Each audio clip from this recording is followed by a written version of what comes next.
जय हिंद साथियों। अभी का जो वीडियो है ये बहुत छोटा बनाने वाला हूँ। इस वीडियो में बस आप लोगों को मैं बताने वाला हूँ जो ज्वाइनिंग लेटर एसएससी जीडी का आ रहा है उसके साथ में एक कैरेक्टर सर्टिफिकेट का फॉर्मेट आ रहा है। उस फॉर्मेट को कैसे हम फिलअप कराएं, कहाँ से कराएं और कितना जल्दी कराएं। ठीक है, क्योंकि मैं जानता हूँ कि बहुत सारे ऐसे कैंडिडेट है जो हरेसमेंट का शिकार होते जा रहे हैं, बड़े बड़े अफसर के शिकार होते जा रहे हैं, जिनका काम नहीं हो रहा है। इधर से उधर, उधर से इधर वो दौड़ा रहे हैं अफसर, बट उनका स्टैंप नहीं लगा रहे। उसके बारे में मैं बात करने वाला हूँ। तो चैनल पे यदि नए हैं तो चैनल को सब्सक्राइब कर दीजिए और आगे शेयर कर दीजिए। चलिए बिना समय गवाए हम लोग वीडियो को स्टार्ट करते हैं। देखिए, जो ज्वाइनिंग लेटर होता है उसके साथ में एक कैरेक्टर सर्टिफिकेट आता है। ज्वाइनिंग लेटर जो होता है उसके साथ में एक कैरेक्टर सर्टिफिकेट होता है, जैसे कि मेरा देखिए ऐसा आया हुआ है। ठीक है, इस कैरेक्टर सर्टिफिकेट में क्या करना है, तो सबसे पहले सिंपल से आप कान खोल के अच्छे से सुन लीजिए। बस मैं जो बता रहा हूँ वो काम करिए, आपको किसी के पास ज्यादा दौड़ने की जरूरत नहीं है। सबसे पहले आप अपने एरिया के थाना में जाइए, वहां पे जाकर आप एक लेटर लिखिए। उस थाना के जो ओसी होते हैं उसको एक लेटर लिख के दीजिए, जो मेरे को एसएससी जीडी की तरफ से अपॉइंटमेंट लेटर आया हुआ है, जिस अपॉइंटमेंट लेटर का ज्वाइनिंग डेट ये है, मुझे थाना से क्लियरेंस चाहिए। ठीक है, उस लेटर पे लिख दीजिए थाना से मुझे क्लियरेंस चाहिए कि मेरे ऊपर कोई केस दर्ज है या नहीं है। तो आप लोग अच्छे से जानते हैं कि आप लोगों के ऊपर केस दर्ज होगा नहीं, यदि होगा भी तो कोई दिक्कत नहीं है। ठीक है, बस वो सर्च करेंगे आपके नाम को। ओसी जो होते हैं थाना के, जो एसआई भी कर देते हैं, सब इंस्पेक्टर एएसआई भी करते हैं, असिस्टेंट सब इंस्पेक्टर, वो सर्च कर लेंगे कंप्यूटर के ऊपर में आपके नाम से केस है या नहीं है। तो उसके बाद आपको एक फॉर्मेट में बना के वो दे देंगे कि इनके ऊपर कोई भी एडवर्स केसेस नहीं है। ठीक है, यानी गलत तरीके का कोई भी केसेस दर्ज नहीं है, और स्टैम्प मार के थाना का दे देंगे। तो वो लेकर के आपको कहाँ जाना है, आपको वो बना करके रख लेना है। ठीक है, उसके बाद आपको किसी भी पंचायत में जाना है। पंचायत में जो कोई भी आपका प्रधान होगा, मुखिया होगा, ठीक है, और कोई भी आप देखिए, मान के चलिए कोई लोग ब्लॉक में रहते हैं, म्यूनसिपैलिटी में रहते हैं, मैं ग्रामीण इलाका का भी बात कर रहा हूँ, म्यूनसिपैलिटी का भी बात कर रहा हूँ। तो जो कोई भी ग्रामीण इलाका में रहता है तो वो उन्हें पंचायत में जाना है, अपने प्रधान से उनका रेसिडेंटल लिखाना है और कैरेक्टर दोनों साथ में लिखा के फोटो लगा के अटेस्टेड करवा लेना है। ठीक है, और जो कोई म्यूनसिपैलिटी एरिया में रहते हैं उन्हें काउंसिलर के पास जाकर के अटेस्टेड करवाना है, रेसिडेंटल बना के। एक डॉक्यूमेंट ये बन गया, एक पुलिस थाना का बन गया जो कि पूरा क्लियरेंस हो गया। ठीक है, दोनों डॉक्यूमेंट बन गए। अब आपको करना क्या है, आधार कार्ड के जीरोक्स और वोटर कार्ड के जीरोक्स, ये करके आपको 4-5 कॉपी करके रख लेना है। ठीक है, और ज्वाइनिंग लेटर के तो आप पहले से ही जीरोक्स करवा लेना भाई, और 2-2 कॉपी करवा लेना, और कैरेक्टर सर्टिफिकेट के कम से कम 5 कॉपी जीरोक्स करवा लेना। क्योंकि मेरे साथ कुछ गड़बड़ हो गया था, क्योंकि मैं जिस गैजेट ऑफिसर के पास गया था वो गैजेट ऑफिसर ने मेरे ओरिजिनल कैरेक्टर सर्टिफिकेट का जो फॉर्मेट था उसको खराब कर दिया, क्योंकि उन्होंने नाम उन फिलअप करने के बाद उन्होंने कहा मैंने स्टाम्प नहीं लगाऊंगा, मैं साइन नहीं करूंगा। ठीक है, तो मैंने पहले से जीरोक्स करके रखा था, तो फिर दूसरे गैजेट ऑफिसर के पास जाने से मेरा काम हो गया। मुझे बहुत तकलीफ हुआ, बहुत ज्यादा घूमना पड़ा, इधर उधर दौड़ना पड़ा, लेकिन आप लोगों को ऐसा दिक्कत ना हो इसलिए मैं आप लोगों के लिए वीडियो बना रहा हूँ।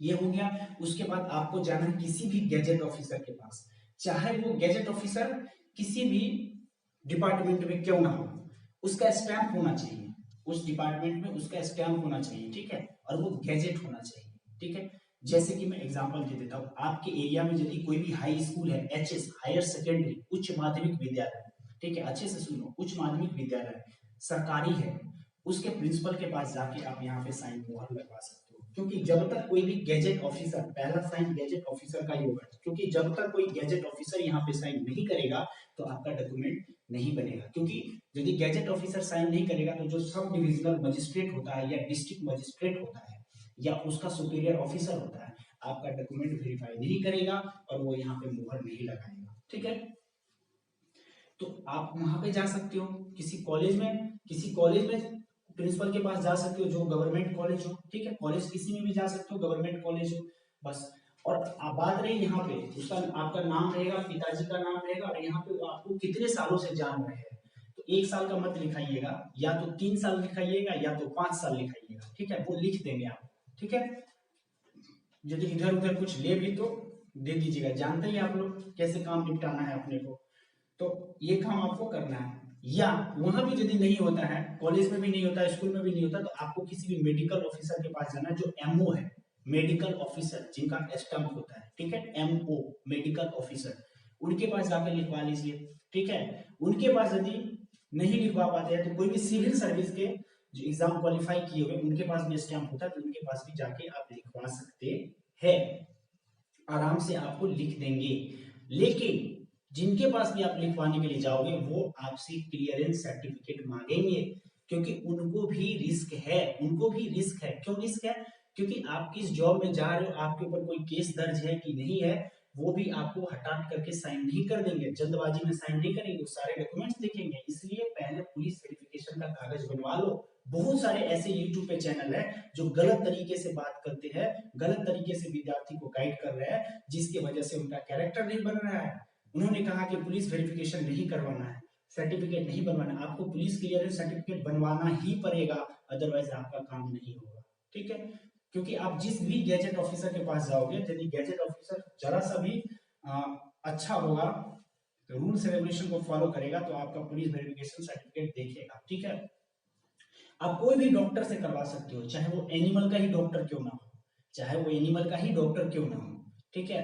तो कोई भी छोटे अस्पताल में भी MO बैठते हैं, मेडिकल ऑफिसर, उनका स्टैम्प होता है, छोटे अस्पताल में भी जाकर करवा सकते हो, बड़े अस्पताल में जाने की जरूरत नहीं है, लेकिन वो डॉक्टर सरकारी होना चाहिए। ये काम जैसे ही आपका होगा तो आप SDO में जाएंगे, सब डिविजनल ऑफिस में, सब डिविजनल ऑफिस में, या डिस्ट्रिक्ट मजिस्ट्रेट के पास जाएंगे, या सब डिविजनल मजिस्ट्रेट के पास जाएंगे, तीनों में से किसी के पास आप जाकर के अपना स्टेटस करवा सकते हैं, ठीक है। उसके बाद वहां पे आपको जाने के बाद क्या लगेगा, सारे डॉक्यूमेंट्स लगेंगे, इसके जीरोक्स लगेंगे, ज्यादा टाइम नहीं लगेगा, 1-2 घंटा बाहर बैठने के लिए आपको बोलेगा, स्टैंप लगा के आपको दे देंगे, रिसीविंग कॉपी पे आपसे साइन करवा लेंगे, बस आपका काम इतना में ही खत्म हो जाएगा। कहीं जाने की जरूरत नहीं है। चैनल को सब्सक्राइब कर लीजिए, शेयर कर दीजिए, समझ में नहीं आया तो कमेंट बॉक्स में पूछ लीजिए, ठीक है। मेरे एक दिन में सारे डॉक्यूमेंट भर के क्लियर हो गए, लेकिन मुझे बहुत दौड़ना पड़ा, एक ही दिन में बहुत मुझे दौड़ना पड़ा, ठीक है, क्योंकि कोई भी गैजेट ऑफिसर मुझे लिख ही नहीं रहा था कागज, मुझे पता नहीं था। मैं बड़े बड़े ऑफिसर के पास जा रहा था, लिख नहीं रहा था, मुझे क्या पता छोटे ऑफिसर के पास ही काम हो जाएगा, और मेरे घर के बगल में था गैजेट ऑफिसर, मैंने लिखवा लिया। आप लोग को भी यदि प्रॉब्लम है कहीं भी किसी भी तरह का कैरेक्टर सर्टिफिकेट से, तो कमेंट बॉक्स में जाकर के कमेंट कर दीजिए, मैं आपके सारे प्रॉब्लम को सोल्व कर दूंगा। जय हिंद, वंदे मातरम। अगले वीडियो में मिलते हैं।